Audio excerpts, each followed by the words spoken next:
Hi you guys, it's Karen with Love Your Land. And first of all, I'm very sorry that I couldn't do Wednesday's video. But to make it up to you, today is not going to just be an update. It's going to be a bit of a how-to. So probably the two most common questions that I'm asked this time of year are, when should I transplant my tomatoes and when should I prune my tomatoes?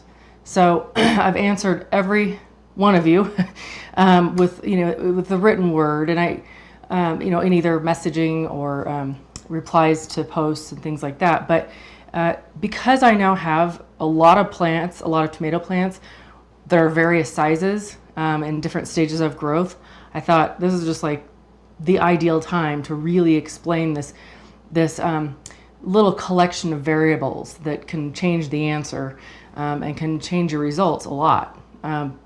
So this guy, obviously, he's not part of the first topic. The first topic is, when should I transplant my tomato seedlings? So the first thing that probably comes to mind, especially if you're a new gardener, in terms of when to transplant your tomato seedlings, is how big they are, right? So these actually, let's see, these were started the same day, and all three of these are beefsteaks, by the way. So the size of the seedling for transplant is really important to consider. Obviously, the smaller the seedling, the more delicate it's going to be, and the higher your risk of injuring that plant is going to be. But you also run into a situation where ordinarily a plant this big, a seedling this big, if it hadn't been fed yet, I don't even know that it would get this big. And if it did, it would be a really sad little plant. It probably wouldn't make it to this size if you hadn't fed it and it had experienced all this growth. By this size, your seedlings need to be fed. So the difference here is, what to consider is, I put trifecta, or the plant food that I use, I put trifecta in these pots of soil when I started the seeds.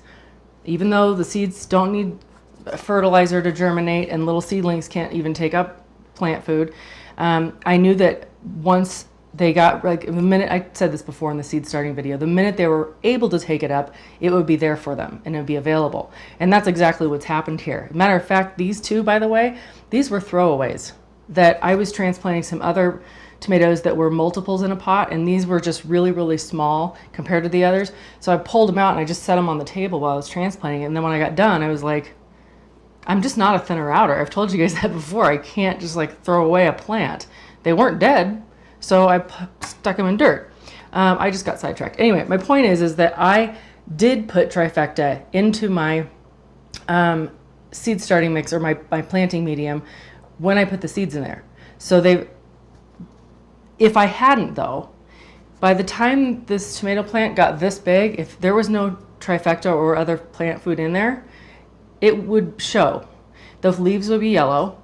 The stem would not be that thick. It's pretty thin. I mean, you can see that, but it's much thicker than it would be if I hadn't put any plant food in there. So if I hadn't put the plant food in when I started the seeds, I would need to transplant this now. This guy, which is fine to do. But I would have to do it now because he needs to be fed. That's all there is to it. He wouldn't be able to go this long and get, double in size like this without being fed.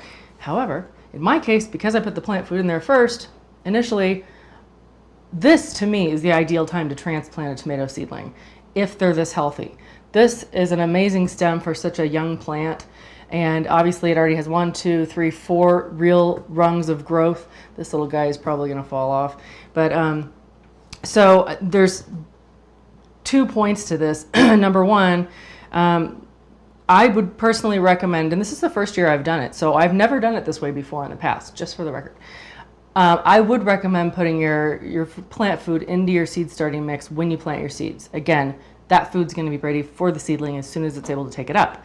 And then it can stay, instead of having to manhandle a little tiny guy like this, you can let him just sit and grow and grow and grow. Of course, eventually this is going to outgrow this little pot. It's about ready, and it'll get root bound. But the bigger the the bigger the seedling, when you go to transplant it, the better that plant's going to do and recover from that. And the lower your chances are that you're going to injure your plant.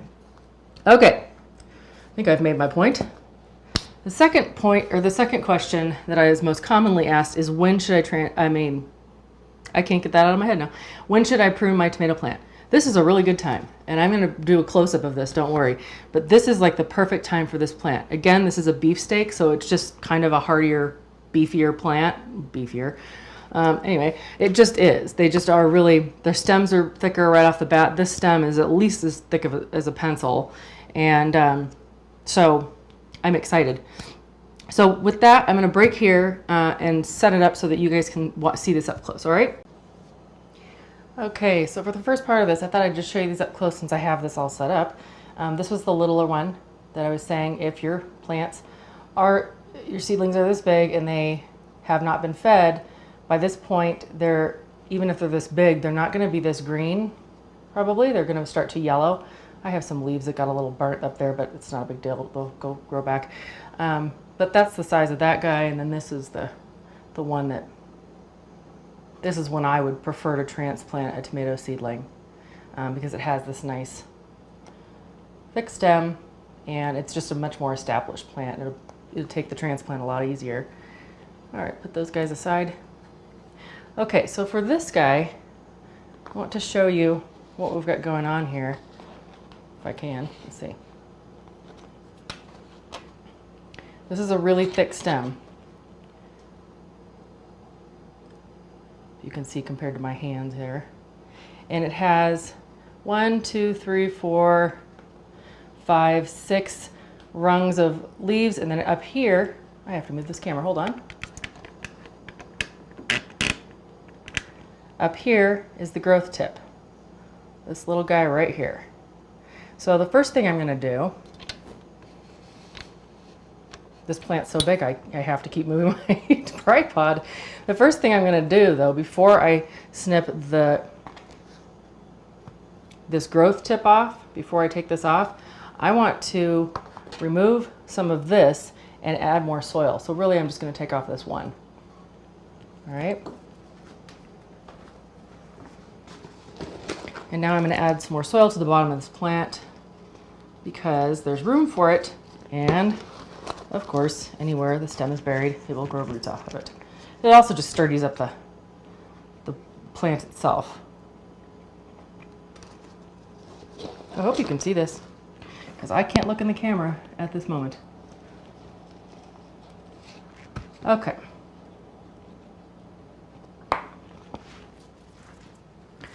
Yep, you could. Okay, so now that I have the soil all the way up here, and I can even add some more, but it's okay, you'll get the idea. Now I'm going to take this growth tip off. Let me put you back up here. Okay. Again, this is the growth tip right here. That is all I'm removing.